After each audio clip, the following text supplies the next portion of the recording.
நகைச்சீட்டுக்கு என்ன ஆக்ட் இருக்குது அல்லது யார் ரெகுலேட் பண்ணுறாங்கன்னு சத்தியமாக எனக்கு என்னோட இக்னரன்ஸு எனக்கு தெரிஞ்சிருந்தால் சொல்லுங்கள். யார் ரெகுலேட் பண்ணுறோம், என்ன மாதிரியான ரெகுலேஷன்ஸ் இருக்குது? தங்கத்தினுடைய விலை வரக்கூடிய நாட்களில் ஏறுதோ இல்லையோ, வெள்ளியினுடைய விலை அதிகரிப்பதற்கு சாத்தியக்கூறுகள் அதிகமாக இருக்கிறத நான் பார்க்குறேன். ஒன்று அப்படி இல்லைன்னா, போன வருஷம் பார்த்தீங்கன்னா தங்கம் 24% 25% ஆதாயத்தை கொடுத்துருக்கு. வெள்ளி 16-17% ஆதாயத்தை கொடுத்துருக்கு. பங்குச்சந்தை போன வருஷம் 9% தான் ஆதாயம் கொடுத்தது. இந்த இது எல்லாமே ஒரு டார்கெட். எல்லாருக்குமே சென்செக்ஸ் 1 lakh போயிடுமா சார், இது 1 லட்சம் போயிடுமா சார் அப்படின்னு. அதனால வெள்ளியினுடைய விலை இதே மாதிரி இருந்துச்சுன்னா தங்கத்தினுடைய விலை குறைவதற்கு வாய்ப்பு இருக்கு. திருமணத்துக்கு தங்கம் வாங்க நினைக்கிறவங்களுக்கு நீங்கள் சொல்கிற அட்வைஸ் என்ன சார்? வாங்காதீங்க. சம்பாதிக்கிறோம் 30 வருஷம், 60 வயசில் ரிட்டையர் ஆகிட்டு அப்புறம் 30 வருஷம் சம்பாதிக்காமல் இருக்க போகிறோம், செலவு மட்டும் பண்ணிக்கிட்டு. அந்த காலகட்டத்தை நம்ம எப்படி அணுகிறது? வணக்கம். இன்று நம்முடைய சிறப்பு நேர்காணலில் பிரபல முதலீட்டு ஆலோசகர் திரு வா. நாகப்பன் சார் அவர்கள் தான் இணைஞ்சிருக்கிறார். வாங்க சார். வணக்கம். வணக்கம். நாள்தோறும் தங்கத்தினுடைய விலை உயர்ந்துக்கிட்டே இருக்குது. இவ்வளோ பெரிய விலை உயர்வுக்கு என்ன சார் காரணம்? பல காரணங்களை நம்ம சொல்லலாம். சென்ற ஆண்டு துவக்கத்திலிருந்தே தங்கத்தினுடைய விலை ஒரு சைட்வேஸில் இருந்து மெல்ல மெல்ல ஏற ஆரம்பிச்சது. கரெக்டாக மிட் இயர்லேருந்து ஸ்ட்ராங்கான ஒரு மூமெண்ட் பாசிட்டிவாக வந்தது. அதுக்கு காரணம், அதற்கு முந்தைய ஆண்டுகளில் தொடர்ந்து தங்கத்தினுடைய விலை இறங்கு முகத்தில் இருந்தது. அதை நம்ம மறந்துடக்கூடாது. ஸோ தொடர்ந்து ஓரிரு ஆண்டுகள் 2020 ஒரு பீக்கை தொட்டுட்டு அதற்கு பிறகு 21, 22 ஒரு இறங்கு முகத்தில் இருந்ததுனால ஒரு பென்டப் டிமாண்டுன்னு சொல்லுவோம். அது இவ்வளோ நாள் தள்ளி போட்டுக்கிட்டே வந்திருப்பாங்க. தங்கம்ங்கிறது எப்படின்னா விலை ஏறுறப்ப தான் சேஸ் பண்ணி வாங்குவாங்க. இறங்கும் பொழுது இன்னும் இறங்கும்னு காத்துக்கிட்டு இருப்பாங்க. அந்த மாதிரி காத்து கொண்டிருந்தவர்கள் ஏற ஆரம்பித்த பொழுது வாங்க ஆரம்பித்தது தான் முதல் காரணம். அதற்கு அடுத்து பார்த்திங்கன்னா, அது பெரிய டிமாண்ட் வராது. பெரிய டிமாண்ட் எங்கேருந்து வரும்னா, நாடுகள் மத்திய ரிசர்வ் வங்கிகள் வாங்கும் பொழுது தான் வரும். அப்படி பார்க்கும் பொழுது சீனா அமெரிக்காவுக்கு மிகப்பெரிய அளவில் ஏற்றுமதி பண்ணுற நாடு. அப்போ அந்த மாதிரியான ஒரு நாடு, அந்த பணம் அங்கேருந்து அவங்களுக்கு டாலரில் தான் வர வேண்டியிருக்கு. ஸோ அவங்களுடைய ரிசர்வ் எல்லாம் வர வேண்டியது, டியூஸ் எல்லாமே டாலரில் இருக்கும் பொழுது அவங்க ஒரு பெரிய ரிஸ்கில் இருக்காங்க. அந்த டாலருடைய மதிப்பு கூடுறதும் குறையிறதும் சைனாவுடைய பொருளாதாரத்தில் பாதிப்பை ஏற்படுத்தும். அப்போ மத்திய வங்கிகள், இந்தியா உள்ளிட்ட பல நாடுகள் என்ன நினச்சாங்கன்னா, டாலர் ஒரு பக்கம் இருந்தாலும் தங்கம்ங்கிறதையும் ஒரு ரிசர்வாக தொடர்ந்து நம்ம ஏற்கனவே இருக்குது, இன்னும் கொஞ்சம் அதிகமாக வாங்கி வச்சுக்கணும்னு சொல்லி அதனுடைய பகுதியை கணிசமாக அதிகரிக்க ஆரம்பித்தாங்க. இது ஒரு முக்கியமான காரணம். குறிப்பாக இப்போ டேரிஃப் காரணமாக பார்த்திங்கன்னா, ஐரோப்பிய நாடுகளோடு அமெரிக்கா மல்லு கட்டி கொண்டிருக்குது.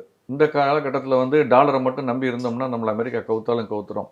அப்படி டாலர் பொதுவாக அப்ரிஷியேட் ஆகிட்டு தான் இருக்கும். இப்போ டாலர் டிப்ரிஷியேட் ஆனாலும் அதனுடைய மதிப்பு குறைந்தாலும் பரவாயில்லைன்னு அமெரிக்கா நினைக்க ஆரம்பிக்கலாம். ஏன்னா இந்த டாலர்லாம் உங்கள்கிட்ட தானே இருக்குது, நீங்கள் நான் மதிப்பை குறைச்சேன்னா என்ன பண்ணுவீங்க அப்படின்னு அதை இது பண்ணலாம், அல்லது கூட்டி ஒரு ப்ராப்ளத்தை கிரியேட் பண்ணலாம். அது ஸோ அவங்களுமே இப்போ ஐரோப்பிய நாடுகளுமே தங்கத்தை நோக்கி நகர ஆரம்பித்திருக்கிறார்கள். இதெல்லாம் ஒரு பக்கம் காரணம். கடந்த ஆண்டு முழுவதும் பங்குச்சந்தை ஏற்றத்தில் இருந்தது, கடந்த 2-3 ஆண்டுகளாக.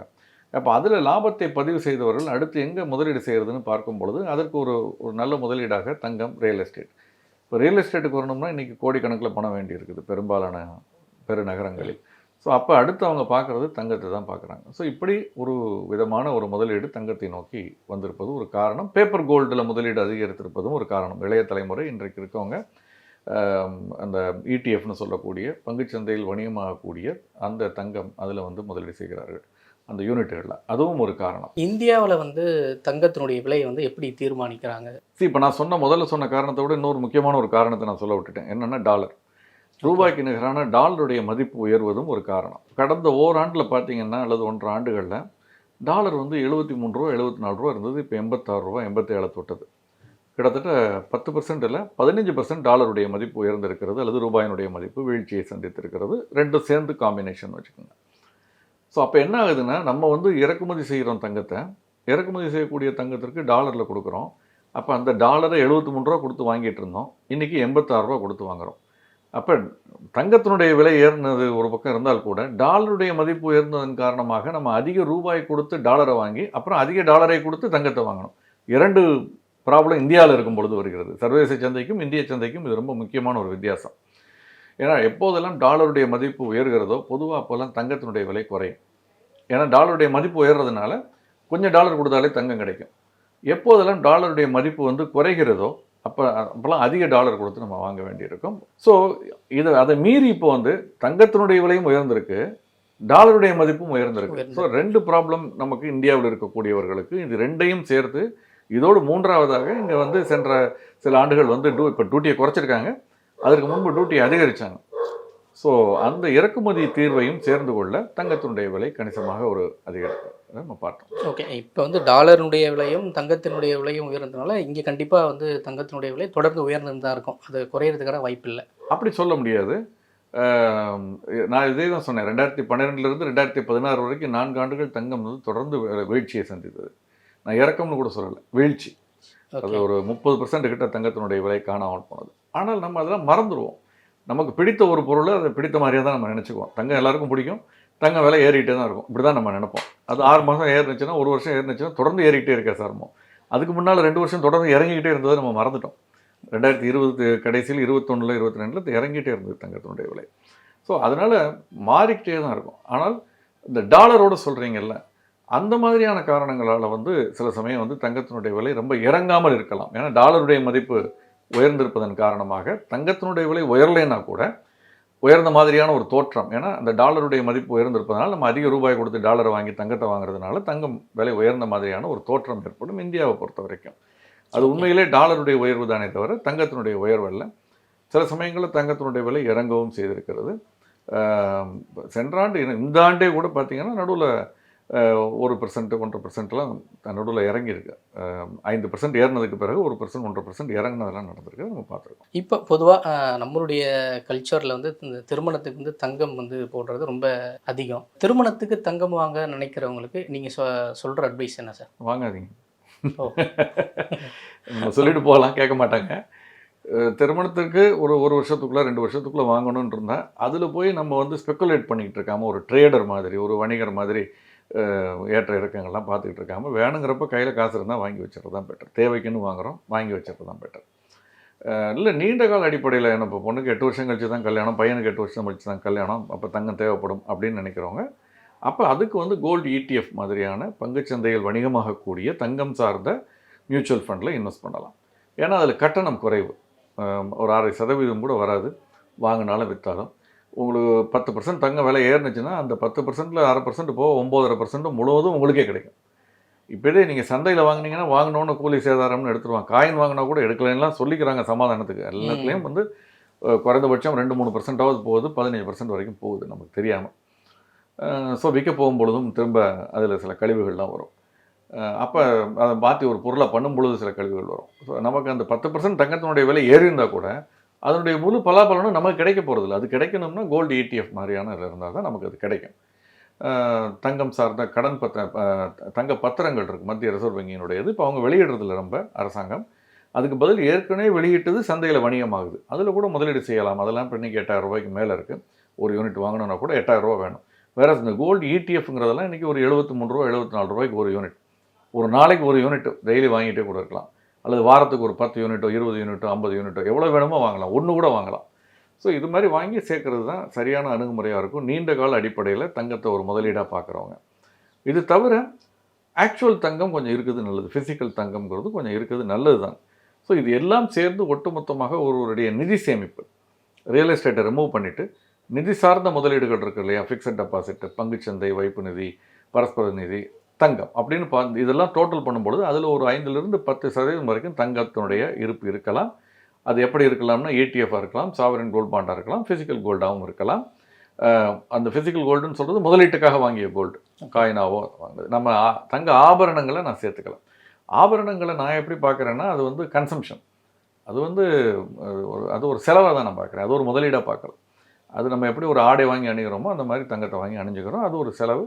அது என்றைக்காவது ஒரு ஆத்திர அவசரத்துக்கு பயன்படுங்கிற ஒன்று தவிர நம்ம அதுக்காகவே தங்கம் வாங்குறதில்ல, தங்கம் வாங்கக்கூடாது, அப்படி வாங்கக்கூடாது. அதனால் அதை நான் அதில் சேர்த்துக்கலாம். ஓகே, இப்போ நீங்கள் சொல்கிற இப்போ கோல்டு ETF மாதிரியான விஷயங்கள் ஒரு படித்த நடுத்தர வர்க்கத்துக்கு தெரிஞ்ச ஒரு விஷயங்களாக இருக்கும். இப்போ சாதாரணமான ஒரு கிராமப்புறத்தில் இருக்கிற மக்கள் குறைந்தபட்சம் அவங்க வந்து ஒரு தங்கத்தை வந்து சேவிங்ஸ் பண்ணலாம்னு நினைப்பாங்க. அவங்களுக்கான டிப்ஸ்லாம் என்ன சார் சொல்லுவீங்க? நம்ம என்ன எதிர்பார்க்குறோம்னா திரும்ப திரும்ப வந்து இந்த நகைச்சீட்டில் பணத்தை போடு அப்படின்னு சொல்லணும்னு எதிர்பார்க்குறோம். கிராமத்தில் இருக்கிறவங்களுக்கு அது மட்டும் எப்படி புரியும்? இந்த சிட்டில் என்ன கணக்கில் அவங்க வந்து கழிச்சிட்டு கொடுக்குறாங்க அல்லது வாங்கிட்டு கொடுக்குறாங்கன்னு கணக்கு எப்படி இது புரியாதுன்னா அதுவும் புரியாது. அது வந்து இப்படி தான் நம்ம யூபிஐ வந்த பொழுது சொன்னோம். யூபிஐ வந்து பெரும் பணக்காரர்களுக்கானது, நகர்ப்புறத்தில் இருப்பவர்களுக்கானது, கிராமப்புற மக்கள் அதை பயன்படுத்த மாட்டார்கள். அல்லது வந்து ஏழை எளியவர்கள் அதை பயன்படுத்த மாட்டார்கள்னு சொன்னோம். இன்றைக்கி அதை பயன்படுத்துகிற மேக்ஸிமமானவங்க ஏழை எளியவர்கள் தான். டீ கடையிலேருந்து இப்போது பூக்கடையிலேருந்து இளநீ விற்கிறவங்கலேருந்து அவங்க தான் அதை பயன்படுத்துகிறார்கள். அந்த மாதிரி இதுவும் எளிமையான ஒரு ஒரு விஷயமாக தான் நான் பார்க்குறேன். ஒன்றும் பெரிய நீங்கள் வந்து ஒரு ஒரு தரகு நிறுவனத்திற்கு போய் ஒரு டிமேட் அக்கௌண்ட் ஓப்பன் பண்ணிட்டீங்கன்னா அவங்களே உங்கள் வீட்டுக்கே வந்து ஓப்பன் பண்ணுறாங்க. இப்போ உங்களுக்கு பேன் கார்டும் ஆதார் கார்டும் வேணும். இன்றைக்கி பெரும்பாலானவங்கள்ட்ட அதெல்லாம் இருக்குது. இல்லாதவங்க இருக்காங்க, இல்லைன்னு நான் மறுக்கிறதுக்குள்ள. ஆனால் பெரும்பாலானவர்கள்ட்ட இன்றைக்கி இந்த ஜன்தன் அதெல்லாம் வந்து இந்த பேங்க் அக்கௌண்ட் ஓப்பன் பண்ணி இதெல்லாம் பண்ணதுனால எல்லார்ட்டையும் இருக்குது. அந்த மாதிரி இருக்கவங்க இந்த demat account trading account open பண்ணிட்டாங்கன்னா மாதம் ஒரு தொகையோ வாரம் ஒரு தொகையோ அவங்க அதில் கட்டிட்டாங்கன்னா அவங்க அதை சொல்லிட்டா வாங்கி வச்சிட போகிறாங்க அந்த தரகு நிறுவனம். ஸோ அதை தவிர வேணும்னா நம்ம திருப்திக்கு நம்ம வேணால் காயினாக தான் வாங்கி வச்சுக்க வேண்டியதுதான். இது எனக்கு அதில் நம்பிக்கை இல்லை, பயமாக இருக்கணும். ஏன்னா இதில் இருக்கக்கூடிய சிக்கலை பாருங்கள். நம்ம ஏழை எளியவர்களை பற்றி பேசுகிறோம். அவங்கள்ட்ட லாக்கர் கிடையாது. பேங்க் லாக்கரில் அந்த பொருளை கொண்டு வைக்க முடியாது. வீட்டில் தான் வைக்கணும். வீட்டில் வச்சா வீட்டுக்காரன் சரியில்லாதவனாக இருந்தாருன்னா அவர் வந்து பிடிச்சிட்டு வந்து அடித்து தங்கத்தை பிடிக்கிட்டு போயிடுவார். நீங்கள் அதையும் மீறி அப்படி ரொம்ப நல்ல கணவராக இருந்து பூட்டி வச்சுருந்தீங்கன்னு வச்சுக்கோங்க, திருடு போகிறதுக்கான வாய்ப்பு அதிகம். எவ்வளோ பெரிய ரிஸ்க்கை நம்ம வச்சுக்கிட்டு இருக்கோம். இன்னும் சொல்ல போனால் ஏழை எளிய மக்கள் தான் கோல்டு ETF பக்கம் வரணும்னு நான் நினைக்கிறேன். அதை இன்னும் கூட நம்ம தமிழில் கொண்டு சேர்க்க வேண்டிய கடமை, எளிமையாக கொண்டு சேர்க்க வேண்டிய கடமை அரசாங்கம், பங்குச்சந்தை நிறுவனங்கள், தரகு நிறுவனங்கள் நம்மளை போன்றவர்களுக்கு இருக்குன்னு தான் நான் நினைக்கிறேன். பொதுவாக இப்போ தங்கத்தில் முதலீடு செய்யறதுன்றது வந்து ஆபரண தங்கத்தில் முதலீடு செய்கிறதை விட கோல்டு காயினாக வாங்கி வச்சுக்கிறது நல்லதுன்றீங்க. முதலீடாக பார்த்தா முதல் என்னுடைய ஃபஸ்ட்டு ஓட்டு சாவரின் கோல்டு பாண்ட், அடுத்தது கோல்டு ETF பங்குச்சந்தை சார்ந்த பங்குச்சந்தையில் முதலீடு செய்கிறதுல பங்குச்சந்தையில் வணிகமாகக்கூடியது ரெண்டாவது. அதற்கு அடுத்து மூன்றாவது பார்த்தீங்கன்னா நீங்கள் கோல்டு காயினாக வாங்கி வச்சுக்கலாம். அப்படி தான் நான் பார்க்குறேன் முதலீடுன்னு பார்க்கும்பொழுது. அது மாதிரி ஒருத்தர்கிட்ட நிறைய பணம் இருக்கலாம், ஆனால் எதில் வந்து முதலீடு செய்கிறதுன்ற ஒரு புரிதலின்மை அவங்ககிட்ட இருக்கலாம், ஒரு தெளிவு கூட இல்லாமல் இருக்கலாம். இப்போது இருக்கிற பொருளாதார சூழலில் தங்கத்தில் இல்லை சொத்தில் எதில் முதலீடு செய்கிறது வந்து அதிகப்படியான லாபத்துக்கு வழிவகுக்கும் சார்? நீண்ட கால அடிப்படையில் வந்து உலகம் முழுவதும் நிரூபிக்கப்பட்ட ஒரு விஷயம் பங்குச்சந்தை தான். வந்து பங்குச்சந்தைன்னு சொல்லும் பொழுது அதில் குப்பையான பங்குகள் இருக்குது. அதை நான் சொல்லலை. ஒரு நல்ல ப்ரொமோட்டர், நல்ல நிறுவனம், நல்ல ஆட்கள் அப்படின்னு இருக்கக்கூடிய ஒரு நல்ல நிர்வாகம், நேர்மையான நிர்வாகம், அவங்க நடத்தக்கூடிய தொழில், அந்த அதில் முதலீடு செய்தால் அந்த பங்கு நல்ல பெர்ஃபார்ம் பண்ணியிருக்குங்கிறது நிரூபிக்கப்பட்ட ஒரு விஷயம். ஆனால் அதை பெரும்பாலும் ஒப்புக்கொள்ளப் போவதில்லை. அது சிச்சுவேஷன் மாறிக்கிட்டு இருக்குது. இன்றைக்கி இந்தியாவில் கிட்டத்தட்ட 20 கோடி பேர் வந்து முதலீடு செய்ய ஆரம்பித்திருக்கிறார்கள். 19 கோடிக்கும் மேற்பட்ட அளவில் அக்கௌண்ட் இருக்குது நம்ம பார்க்குறோம். டிமேட் அக்கௌண்ட் இருக்கிறத பார்க்குறோம்.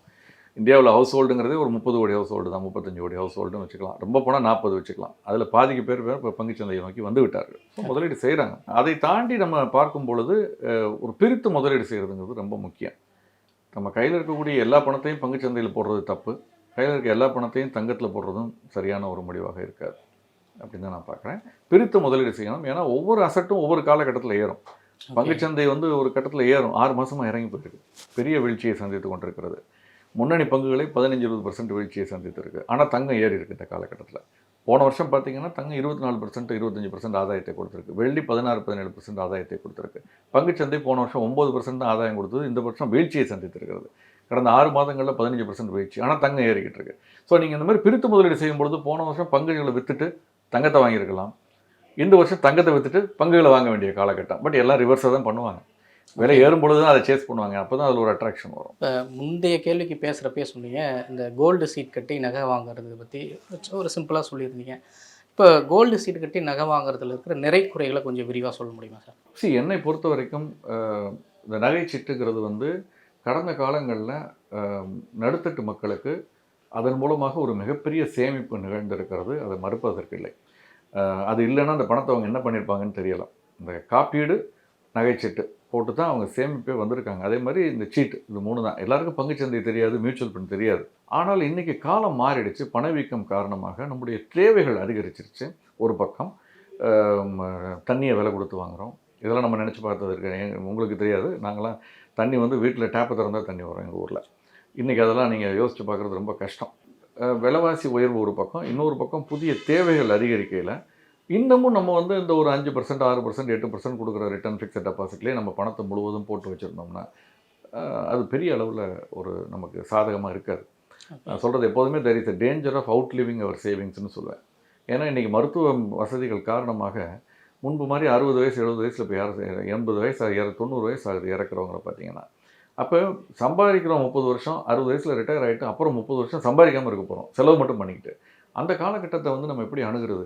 இப்படி செலவுகள் கூடிக்கொண்டே போனால் புதிய புதிய செலவுகள் எதிர்பாராமல் வந்த ஹேண்ட் சானிடைசர் வாங்கணும்பாங்க, மாஸ்க் வாங்கணும்பாங்க, மருத்துவ செலவுகள் அதிகரிக்கிறது, இப்படிலாம் இருக்கும் பொழுது அப்போ அதை மீட் பண்ணணும்னா நம்ம வந்து கொஞ்சம் எக்ஸ்ட்ரா இன்கம் வரக்கூடியதில் போடணுங்கிற ஒரு சுச்சுவேஷனில் இன்றைக்கி இருக்கும். அங்கே தான் பங்குச்சந்தையும் மியூச்சுவல் ஃபண்டும் கொடுக்குறது, அது சார்ந்த தங்கத்திட்டமும் முதலீடு கொடுக்குறது. இப்போ சிட் ஃபண்ட்லாம் என்ன ப்ராப்ளம் நான் சொல்கிறேன், இது வந்து ரெகுலேஷன் யார் ரெகுலேட் பண்ணுறா? மத்திய ரிசர்வ் வங்கி ரெகுலேட் பண்ணுதா? மாநிலங்கள் ரெகுலேட் பண்ணுறாங்களா? நகைச்சீட்டுக்கு என்ன ஆக்ட் இருக்குது அல்லது யார் ரெகுலேட் பண்ணுறாங்கன்னு சத்தியமாக எனக்கு என்னோடய இக்னரன்ஸு எனக்கு உங்களுக்கு தெரிஞ்சிருந்தால் சொல்லுங்கள். யார் ரெகுலேட் பண்ணுறா? என்ன மாதிரியான ரெகுலேஷன்ஸ் இருக்குது?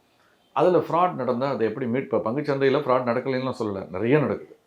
ஆனால் நடந்தால் இப்போ காரவி ஒரு பிரச்சனை நடந்தது, அதுக்கு பொறுப்பெடுத்துக்கிட்டு செபி அவங்க மேலே தக்க நடவடிக்கை எடுத்து பெனால்ட்டி போட்டு அந்த பணத்தை வசூலித்து அதில் பெரும்பகுதியை செட்டில் பண்ணிட்டாங்க, இன்னும் செட்டில் பண்ணிகிட்ருக்காங்க. இதே மாதிரி ஒரு மியூச்சுவல் ஃபண்டில் ஒரு ப்ராப்ளம் வந்தது. 45 நிறுவனங்கள் இருக்குது, 1000க்கும் மேற்பட்ட திட்டங்கள் இருக்குது. அதில் ஒரு திட்டத்தில் தான் ப்ராப்ளம் இத்தனை வருஷத்தில் வந்திருக்கு, 35 வருஷமாக மியூச்சுவல் ஃபண்ட் இருக்குது. அதில் வந்து இதையும் ஒரு மாதிரி சுமூகமாக தீர்த்து வச்சுருக்காங்க. ஒரு இடம் இருக்குது, போய் நின்று கோஷம் போடுறதுக்கு, ஒரு கம்ப்ளைண்ட் ஃபைல் பண்ணுறதுக்கு, ஒரு ரெஸ்பான்சிபிலிட்டியை ஃபிக்ஸ் பண்ணுறதுக்கு. அந்த மாதிரி இதுக்கு யார் இருக்காங்க? அது என்ன மாதிரியான கடுமையான சட்டத்திட்டங்கள் இருக்குது? அதை எப்படி எவ்வளோ நாள் ஆகும்? இப்போ வங்கியில் நீங்கள் பணம் போடுறீங்க, அந்த வங்கி திவால் ஆயிடுச்சு, 5 லட்ச ரூபாய் வரைக்கும் உங்களுக்கு காப்பீடு இருக்குது. ஒரு நபருக்கு ஒரு வங்கியில் நீங்கள் போட்ட பணத்துக்கு 5 லட்ச ரூபாய் வரைக்கும் காப்புறுதி இருக்குது. அப்போ அந்த இன்சூரன்ஸ் கிரெடிட் கேரண்டி கார்பரேஷன் உங்களுக்கு அந்த 5 லட்சத்தை உடனே கொடுத்துருவாங்க. அது மாதிரி இருக்குது. அது மாதிரி இதுக்கு யார் இருக்கா? எனக்கு அதுதான் என்னுடைய கவலை. ஏன்னா முன்னாடிலாம் இந்த மாதிரி ஏமாற்றுதல் இதெல்லாம் நடக்காது. பல ஆண்டுகளுக்கு முன்பு ஒரு நம்பிக்கை நாணயங்கிறதுலாம் இருந்தது. இன்றைக்கி பார்த்தீங்கன்னா 100 ஆண்டு கண்ட நிறுவனமே ஒன்று பிரச்சனை வந்ததை நீங்கள் பார்த்துருப்பீங்க. அப்படிலாம் இருக்கும் பொழுது எதை நம்பி எப்படி நம்பி நம்ம போடுறதுங்கிற ஒரு கேள்வி இருக்கிறதுனால கொஞ்சம் காஷியஸாக கவனமாக இருக்கணும். வேறு வழி இல்லை, எனக்கு அதுதான் முதலீடு தெரியும், அதில் தான் போடுறேன்னா கொஞ்சம் கவனமாக காஷியஸாக போடுங்கன்னு தான் நம்ம அட்வைஸ் பண்ண முடியுமே தவிர, அதை ரெண்டாவது அதுக்கு ஒரு கடுமையான சட்டத்திட்டங்கள் கொண்டு வந்து அதை நெறிமுறைப்படுத்தணும்னு நான் நினைக்கிறேன். அது ஒரு முதலீட்டு திட்டம்.